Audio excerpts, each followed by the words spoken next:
Hey there, this is me, Mohammad Vamik, your course instructor for A-level computer sciences, and I'm really excited to meet all of you. So, no problem if you have a little experience or more when it comes to computer sciences, since together we are going to explore new ways of learning together. So, initially, I'm going to start today's lecture with the first topic that we have, which is to be known as data representation, right? We are going to discuss this, and if you have completed O-level computer sciences, so some of the areas you might be familiar with. So in this topic, we are going to discuss regarding the understanding of binary magnitudes and the difference between them. We will be discussing the difference between the uses of them, right? Like kibibyte, kilobyte, mebibyte, megabyte, gigabyte. We will be discussing the different number systems as well, right? Like we have binary, ternary, and hexadecimals. So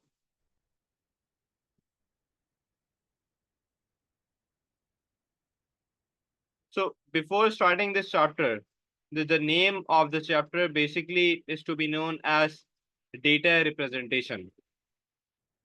I just want to give some time to all of you to have some brainstorming on this, right? Like, what do you think that what does this terms means? Data representation, right? Like to maybe is to represent some sort of data is to be known as data representation or anything like this. So I'm giving you around 2 minutes for this to think for this term and then tell me the answer so that I'll carry on to that. So here is my clock. So I'll be giving you 2 minutes for this. Your time starts now. I just want to brainstorm, right? What does it comes into your mind when you think of data representation?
Okay, so your time's up, and I believe you all have prepared your definitions for data representation.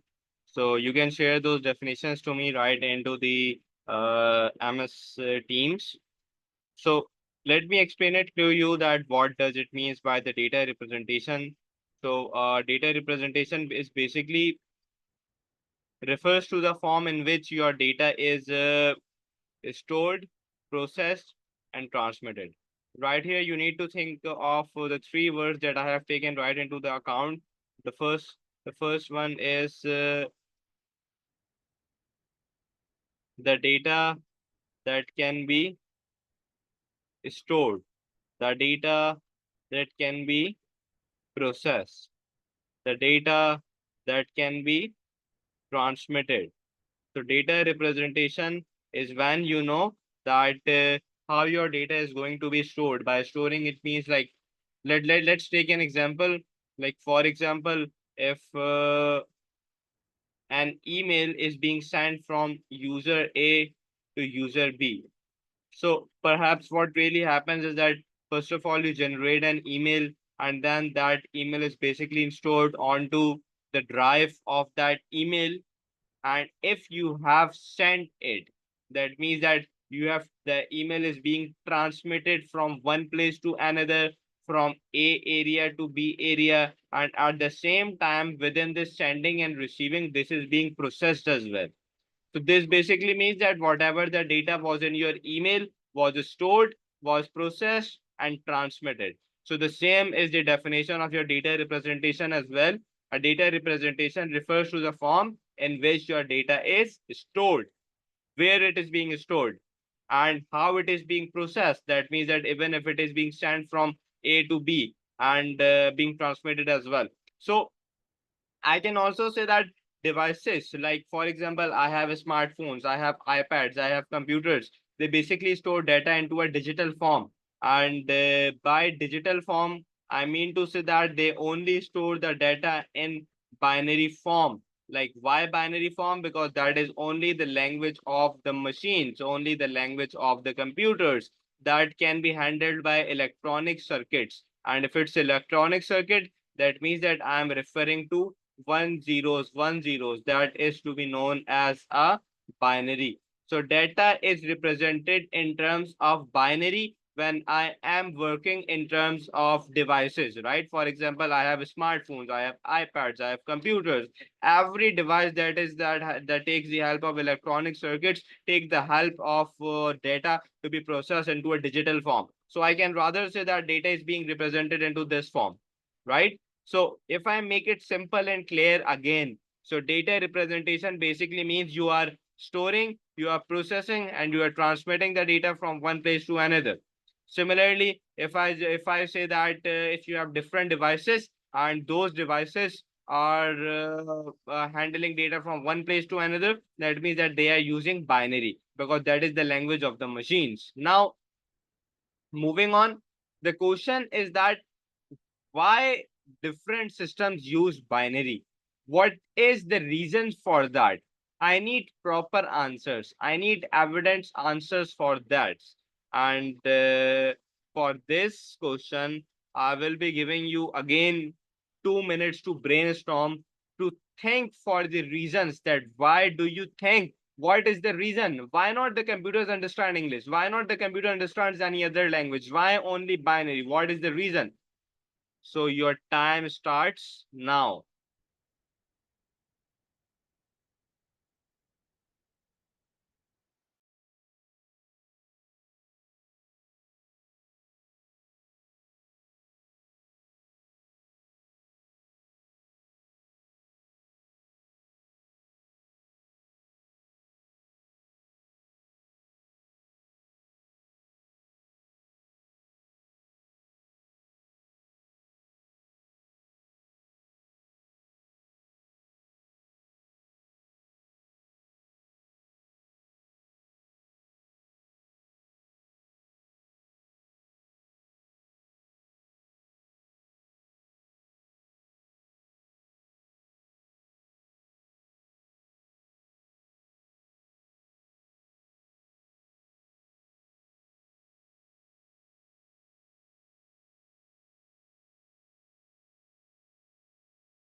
Okay, so I hope that you have your answers and you can definitely share your answers to me just by sending those onto your MS Teams.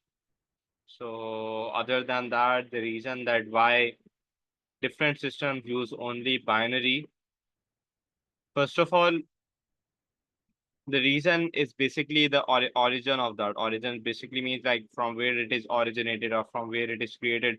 So I can say that the binary prefixes are basically rooted in the binary system and they are used by computers. Like computers only operate using binary codes. For example, they only operate using zeros and ones. And why is the reason? The reason is that because they are created out of integrated circuits. They are created out of circuits.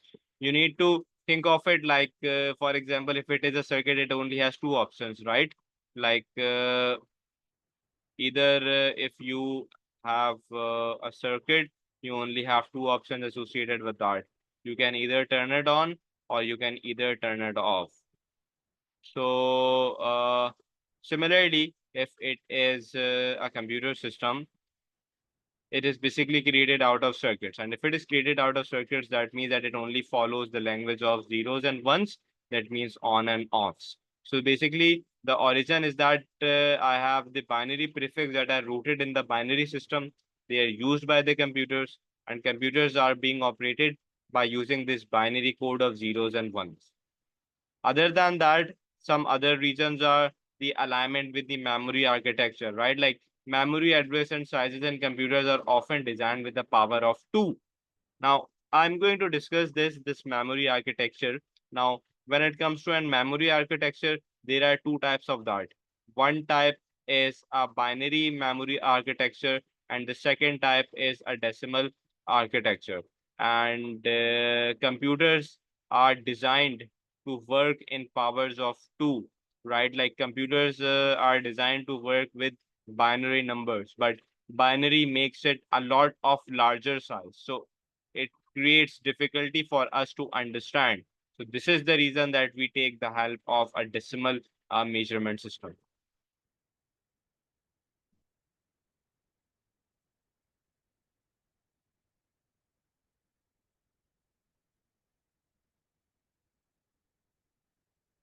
So there are some number of ways of that why do computers only use binary as well.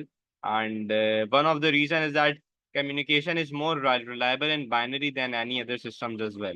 Right? Like for example, if you can watch here closely, right? Like you can see that these are basically sort of two ships in a sea.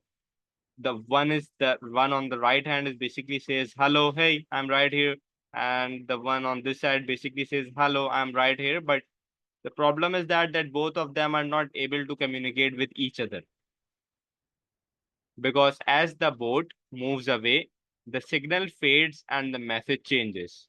And just in case if there is any interference, it causes further problems. So if they're using a binary system that is like far more reliable because the signal strength variation is not a big problem, but they are not able to do that. So for example, if they are going to respond to each other with the help of colors, so they can actually view from one side to the other side that what is going to be perhaps the color, or they can send a signal or something that if it's one or zero or if it's on or off, and they can use it within terms of flags. You have seen it right into films or movies that in the earliest of the times the people used to have a bigger flags to represent a message or something. So that is also an example of binary that instead of speaking the whole sentence or the everything, we used to give small signals such as on and off, such as zeros and ones, such as colors. Other than that, I have other reasons as well, like sending data using cables, right? Like when we send data along electrical cables or through fiber optics, we have the same problem as well, right? Like when traveling distance from one place to another, their signal degrades. So environmental interference also causes it. Unstable voltage is also the reason. uh, Reason two is that it works very well with electrical circuits, right? Like for example, if you have binary, you have ones and zeros, all you need to do is you either need to send a one, you either need to send zero, and that's it. And Even if I give you an example of the logic gate, so combining the logic gate together also supports this argument that why computers only and only uses this binary, because communication is reliable in binary than any other number systems. So the next area we have right here is regarding the decimal number system.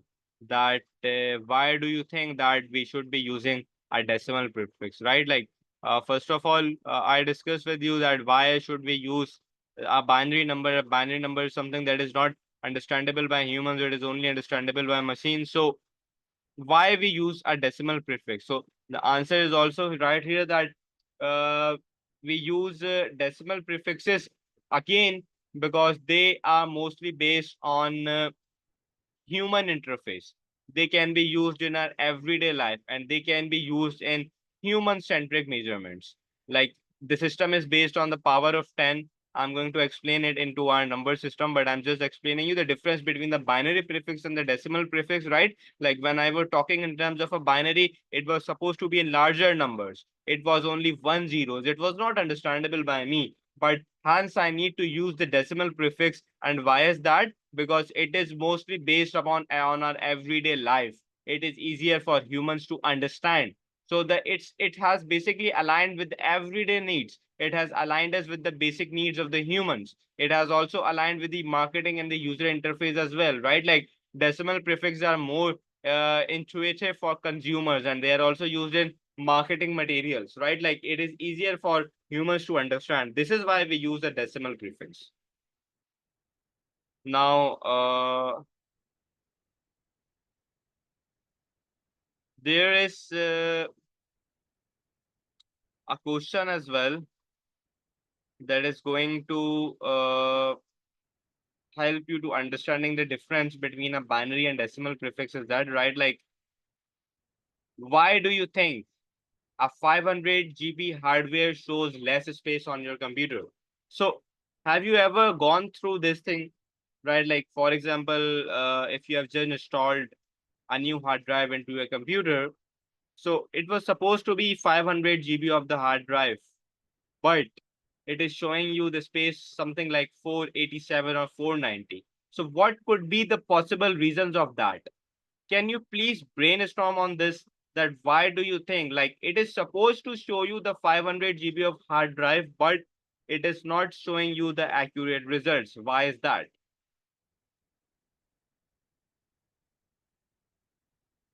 Again, I'm giving you 2 minutes for discussing this.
Okay, so why might a 500 GB of hardware shows less space?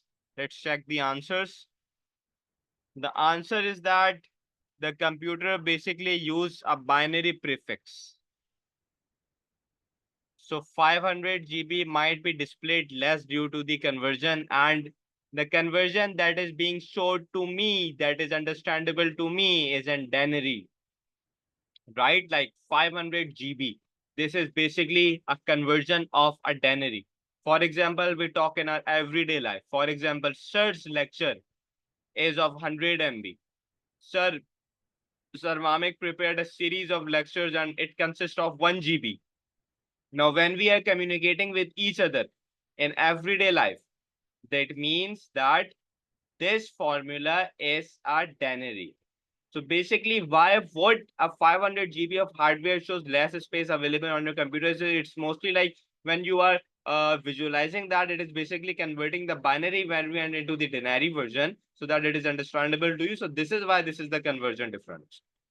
So what can be the practical reasons for these different number systems?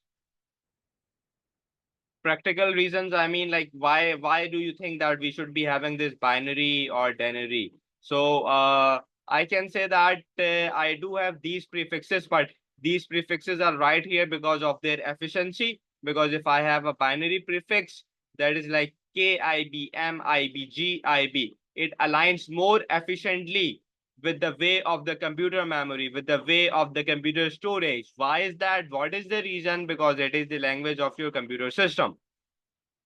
The second reason is your consumer product for your clarity and simplicity. So when I'm talking about us, when we are discussing in terms of KB, megabytes, gigabytes, this is used in consumer products because they are very straightforward. They are familiar.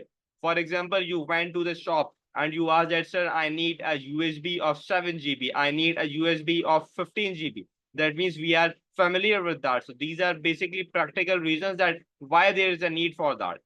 We do have real life examples of that as well, and some of the real life examples are like when it comes to an memory and storage, I can say that the RAM consists of this size, that could either be in binary or denary. The storage device, or it also depends upon the data transfer speed as well. For example, the speed of my internet is 2 Mbps, the speed of my internet is 15 Mbps.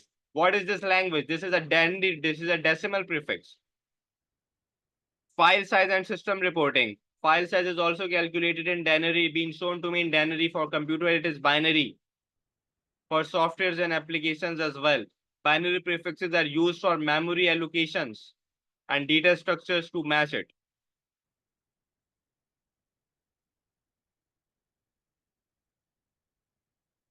So let's now just discuss that what do it contains when it comes to a decimal prefix. So if it's a decimal prefix, I can say that the name of the decimal prefixes are kilo, mega, giga, and tera. The symbols used are K, M, G, and T. Now, you need to understand this that decimal prefixes are basically based on the power of 10. So, for example, if I have 1 kilobyte, this is equals to 1,000 bytes. For example, if I have 1 megabyte, I believe this is this number of bytes. If it is 1 gigabyte, this is this number of bytes. And to have it into an easy way, uh, right, like to remember these number of bytes might be difficult for you. So for having the easiest versions of that, I'll upload the image into your MS Team, so it would be easy for you to understand. So this is basically your decimal prefix. And when it comes to your binary prefix, so binary prefixes are basically kibibyte, mebibyte, gbibyte, tbbyte. These are the symbols used with that, and the factors that are generating the values like kb byte is 2 is to power 10, maybe byte is 2 is to power 20, gb byte is 2 is to power 30, tebi byte is 2 is to power 40, and these are basically referring to the number of bytes. So you can see that if you have a 1 kb byte, this is equals to 2 is to power 10 bytes. If you have a 1 maybe byte, this is 2 is to power 20 bytes. If you have a 1 GB byte, GIB, this is consists as 2 is to power 30 bytes. If you have a 1 TB byte, it is 2 is to power 40 bytes. So I hope that the basic area is clear to you. And other than that, how do you think that these prefixes are impacting our real world computer scenarios, right? Like, how do you think? So this is basically a question that is included into your activity folder, and into your activity area you have some other questions as well. So this is it for the first learning objective, that is right here, that we need to show the understanding, like what is the difference between a binary magnitude, a decimal magnitude. We need to show you the difference. So right now at this point, I don't expect all of you to remember the measurements, like how many bytes it had. So don't just get confused into that. I have uploaded an activity file along with that, and I'm expecting you all to give me those answers. And so based on those answers, we will be continuing our lecture. So thank you so much. I'll see you in the next class. Thank you so much, everyone. Take care. Do complete the activity folder and share it back to me. Thank you.